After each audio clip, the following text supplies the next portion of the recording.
Саламатсыздар ма? Назарларыңызға осы аптаның қорытынды жаңалықтарын ұсынамыз.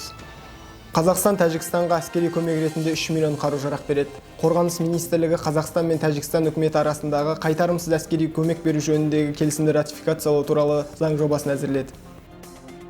Заң жобасын парламент бекітсе, Қазақстан Тәжікстанға әскери көмек ретінде 3 миллионнан астам қару-жарақ береді. Қорғаныс министрлігінің хабарлауынша, бұл келісімге халықаралық шарттарға сәйкес биыл қол қойылған. Әскери техника Жамбыл облысының Отар станциясындағы әскери аумақтан алынып, теміржол арқылы Душанбенің Рухати станциясына жеткізілмек. Келісімге сәйкес әскери мүліктен салық алынбайды. Тәжікстан тарапы шығынды өз мойнына алады. Душанбе мен Нұр-Сұлтан арасындағы дипломатиялық қатынас 1993 жылдың 7 қаңтарынан басталған. Екі ел 2015 жылы стратегиялық әріптестік жөніндегі келісімге қол қойған. 19 және 20 мамырда Қазақстан президенті Қасым-Жомарт Тоқаев ресми сапармен Тәжікстанға барған. Сол кезде делегация мүшелері қол қойған 6 құжаттың арасында әскери көмек жөнінде келісім болмаған. Парламент Байқоңырды Ресейге жалға беру мерзімін ұзартты. Байқоңыр айлағын жалға алған үшін жыл сайын Ресей Қазақстанға 115 миллион доллар төлейді. 27 жыл ішінде Қазақстан айлақты жалға берген үшін 3 миллиард доллар алған. Сенаторлардың айтуынша, Қазақстан мен Ресейдің өздеріне алған міндеттемелерін орындап жатқаны Байқоңыр кешенінің ғылыми-техникалық, өндірістік, әлеуметтік, мәдени потенциалын тиімді пайдаланып, сақтауға мүмкіндік береді. Бұған қоса аймақтың әлеуметтік-экономикалық тұрақтылығын қамтамасыз етеді. Бұған дейін цифрлық даму және аэроғарыш өнеркәсібі министрі Бағдат Мусин Ресей Байқоңырды улы гептиді отын ретінде пайдаланатын протон зымыран тасығышын ұшыруды қысқартып жатыр. 2026 жылға қарай оны пайдалануды мүлде тоқтатады деп мәлімдеген еді. Бейсенбі күні Сенат отырысында депутат Ақылбек Күрішбаев бюджеттен қаржы бөлініп, гептилдің экологияға әсерін зерттеуді ұсынған. Оның айтуынша, Қазақстанда әлі күнге дейін зымыранның қоршаған орта, жануарлар әлемі мен тұрғындардың денсаулығына қаншалықты әсер етіп жатқаны туралы толымды ақпарат жоқ. Бұрын зымыран отынның ретінде кеңінен пайдаланған гептил қауіптіліктің бірінші класына, яғни заттардың ең қауіпті тобына жатады. Бұл өте улы зат. Сонымен қатар тірі организмдерге канцерогенді, яғни қатерлі ісік тудыратын әсер ету қабілетіне ие. Мамандардың пікірінше, гептилдің қоршаған ортада сақталуы ұзаққа созылмайды. Бірақ оның туындылары топырақта ондаған жылдар бойы, кейбір мәліметтер бойынша 30-40 жыл бойы дейін сақталуы мүмкін.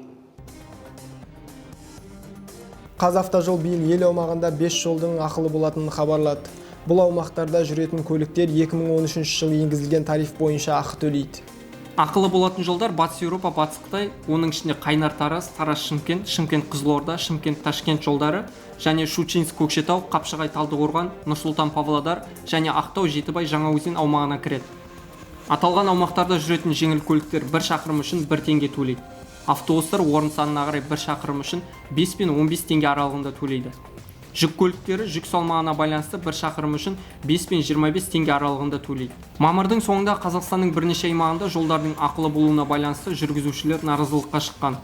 Алыс жолға жүретін көлік айдаушылар жол сапасының нашарлығын, жанармайдың қымбаттағанын, тасымал бағасының төмендігін алға тартқан.